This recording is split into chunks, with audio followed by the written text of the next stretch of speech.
Magluto naman tayo ng healthy foods kasi nagsawa na tayo ng karne last Christmas and New Year, di po ba? Kaya ngayon, simpleng ulam muna tayo.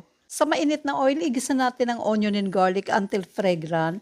Then isunod na ang kamatis, lutuin ng ilang seconds. Then ilagay na rin natin ang leftover na pork, lutuin ng ilang seconds din. Season ng salt and pepper, then add na yung shredded sayote. Season natin ng soy sauce and lutuin ulit ng ilang seconds. At tapos na! Gumamit ako ng 400 grams na sole fillet fish or kahit anong fillet pwede. Season ng ground black pepper and salt. Also, add 1 tablespoon corn flour, 1 tablespoon olive oil, or pwede vegetable oil.